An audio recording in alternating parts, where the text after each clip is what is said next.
today on BKRsport, we're going to be discussing the most recent updates to the International Rugby League rankings and explaining to you why they make sense and why they are more than likely correct. I might have a couple of disagreements here and there, but overall, they are the right list. And there's a lot of confusion because of the most recent Pacific Cup, where Australia obviously got thumped by New Zealand in the final game. We'll pretend like the first game didn't actually happen. We'll pretend like the Rugby League World Cup didn't actually happen. But that one game should apparently show that Australia are now shithouse and New Zealand are now the best team that ever did it ever, right? Not the case. So that's what we're going to be getting into today. And I guess we'll talk about Fiji and Papua New Guinea as well, because they are, I guess, involved. Well, they're definitely involved in the rankings. My apologies. They're definitely involved in the rankings, but more so in regards to kind of the positioning that I feel. And I feel like it is relative. It is okay. It is okay. So let's go have a look at these world rankings, right? So number one, they put Australia.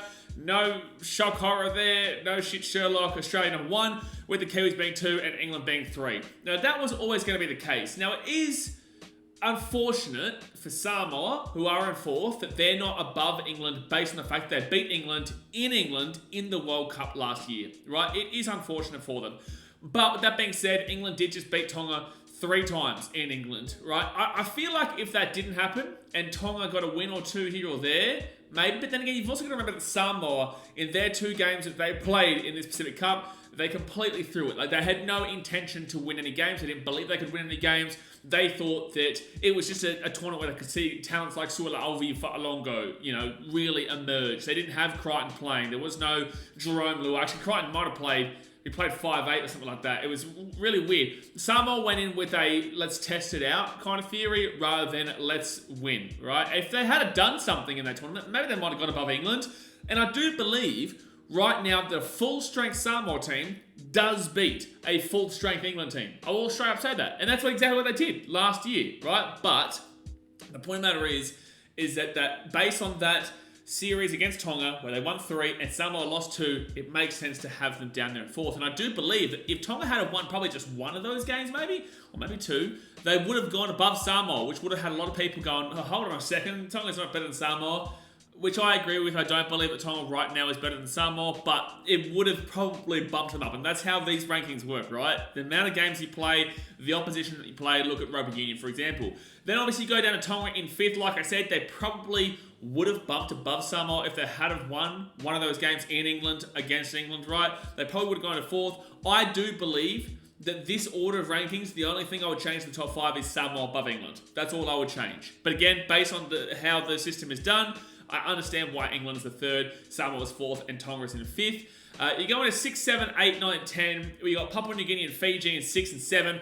I'm pretty okay with this, to be completely honest with you. I don't really mind. I think that Papua New Guinea and Fiji are pretty much the same in a lot of ways, right? Fiji, we saw in that Pacific Bowl, Fiji beat Papua New Guinea 43-16. That was obviously in Port Moresby. And then the final, the Papua New Guinea Commonwealth beat Fiji 32-12. So that's kind of a wash there. I do actually think that there's a slight advantage to Fiji considering, or you give more of an advantage now to Fiji based on the fact they beat them by such a big margin in Port Moresby.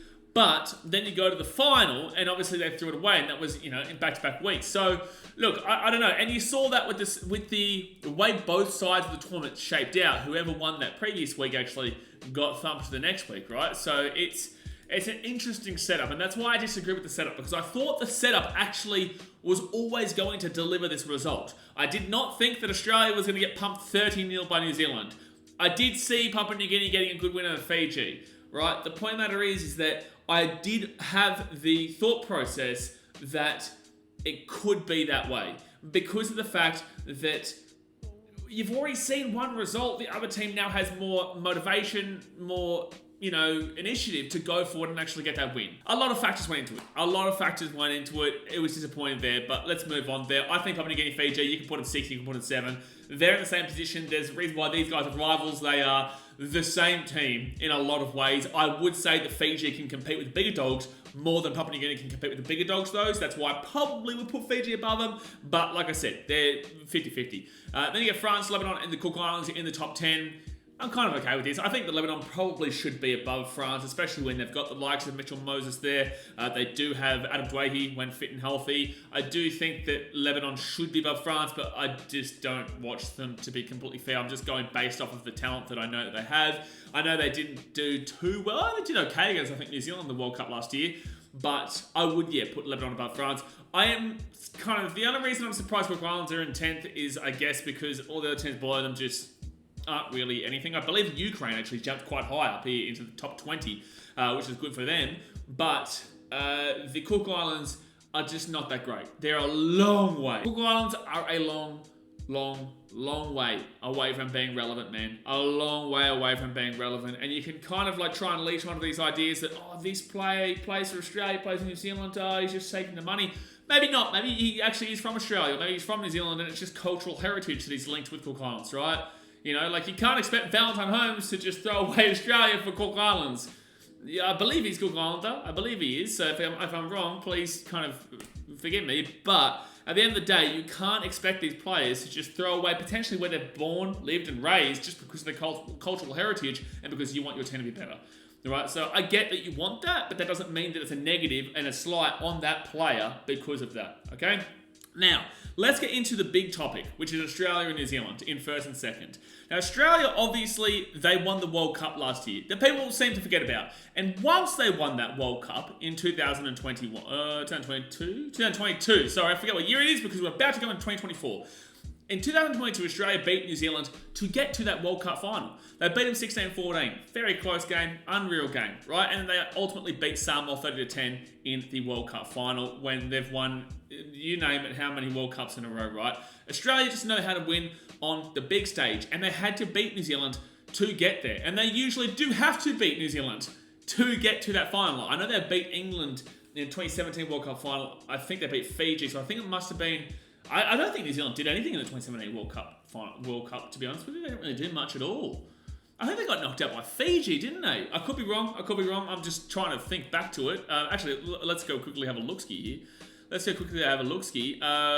Yeah, Fiji beat them 4-2. 4-2. Legit scoreline there. Before, obviously, Australia beat Samoa 46-0. Australia beat Fiji then 54-6. And then beat England 6-0 in the World Cup final there at Suncorp Stadium. So, people forget that Australia had to go through New Zealand to win that World Cup final, right, in England. And then you go to this tournament. Now, the Kiwis deserved that win. They well and truly deserved that win. They were much better than Australia on the day. It was in Waikato. It was in Hamilton. It was unfortunate that not many people turned out for it. But that doesn't really matter, right? The fact remains that New Zealand got the win. And they were the better team. They deserved the win. They deserved to win by as much as they did as well. Australia were awful that day. I streamed that game. I stream every game here. They were awful. It was actually really disappointing and depressing to watch as an Australian who is passionate about this game to see how little care factor it seemed that Australia had in that game. It was disgraceful. It was an absolute disgrace, and I won't hide from that. But you also can't hide from the fact that the week before, Australia also won 36-18. And people were saying the same things about the Kiwis. Now, it's bad about the Kiwis because the expectations aren't there, but they were saying the same things about the Kiwis who lost 36-18 to Australia. So, for people to assume that based off of one result, and the reason why this result hurts the most for Australians who are passionate about this game, right, is because it was the last game of the year. It was the very last game of the year. You can't get your revenge, right? Because I guarantee you, Australia plays Kiwis next time Australia wins. I guarantee you. The Kiwis could beat Australia the week after that in New Zealand. Doesn't matter. I'm telling you that Australia will beat New Zealand and the next time they play them. I don't know if it'll be a big margin. I don't know if it'll be a small margin. But I just know that after all this criticism, there's no way Australia can go out and then lose again. And if they lose again, then you can make the argument that Australia should go below New Zealand. But one game does not change the result of a Rugby League World Cup winner of the last, let's go 4 in a row. Obviously, New Zealand won that one in 2008. Yep, I was there. And then before that, obviously, Australia. So that doesn't really change, right? And Australia were, I think, second to New Zealand throughout a few of these recent COVID years. And New Zealand were playing a couple more games here and there, I believe, because it didn't make sense, because Australia were always above New Zealand, right? And there's a reason why There's a reason why that confidence and that ego comes from Australians is because it has been backed up by so many results in the past. And this is why, throughout this tournament, I kept saying, and this is Papua New Guinea and Fiji, and Australia and New Zealand, it was a 50-50 split. It was a 50-50 split. Because you've also got to remember that the Australia game was in Australia, where they beat Australia versus Kiwis, first game, 36-18 to Australia, was in Melbourne. And the Papua New Guinea versus Fiji game was actually in Port Moresby, right? So that's why I give that slight little advantage there. But then we go into the final, which this is why the tournament was not set up right. I truly believe that New Zealand should have played Papua New Guinea and Fiji should have played Australia in the finals to collect them, right? So then you've got the second versus second and first versus first. But it wasn't set out like that. So then you go to the final, it's in Hamilton, Australia, the home team, whatever. It's in Hamilton, the Kiwis whoop them. And it's like the Kiwis should be expected to be very competitive and should be expected to win. They're not expected to win for obvious reasons, but that's the point, right? So just because you get that one win against all odds does not then mean, does then not mean, I don't know how to put this into correct English, but it doesn't mean that you are then better overall than the other team. On the day, you were. Undeniably, deserved, you were the best team. But that doesn't make you the number one in the world. Just because the Wallabies get some random win against who's first right now? South Africa? It doesn't matter, right? It doesn't matter we beat the South Africa and they won the game. It does not mean the Wallabies are the better team there. Now, there is a quality gap between the Wallabies and Rugby Union comparing to the Kiwis and Rugby League. But the point still remains, right? So, it was a 50-50 split. New Zealand deserved the ultimate result there, but you can't expect the overall rankings to change based on one result when you can actually have a look and see, Australia got the World Cup, they beat New Zealand to get that World Cup last year, and they beat New Zealand the week beforehand. So it was only one game here that New Zealand had to apparently try and be the best team in the world, and that doesn't change the fact. It was a huge scoreline, don't get me wrong, it was just disgraceful. Disgraceful by Australia, but they'll come back. They'll come back and they'll show you why they're the number one team in the world. They will show you why they're the number one team in the world. But with all this being said, much love to the Kiwis. Again, deserved it. No excuses here. There is no excuses on behalf of being Australian, right? I said throughout this that Australia were the home team in Hamilton. That doesn't mean shit, right? Like, I'm not saying that means now that I'm giving excuses. There's no excuses here. There is no excuses for that putrid performance by Australia. But I do have to clarify and really help people to understand that no, the Kiwis are now not the best team in the world based off of one game. They are not the best team in the world based off of one game. But there we go, guys. I appreciate you. Much love. Obviously, hit that thumbs up button. Subscribe if you're new around here. I hope you guys are enjoying this off-season content. Obviously, it is the off-season. It's very difficult to just bloody pump through videos daily as we're doing. But I'm doing my best. So I really do hope you're enjoying it. Comment in the comment section below what your thoughts are. And we're getting close to 2024. And as soon as 2024 hits, man, and mid-January, things start to roll up. They start to pump up again. Here we go, baby. Boop, boop, boop. Alright, guys. Thanks for watching. Catch you later. See ya.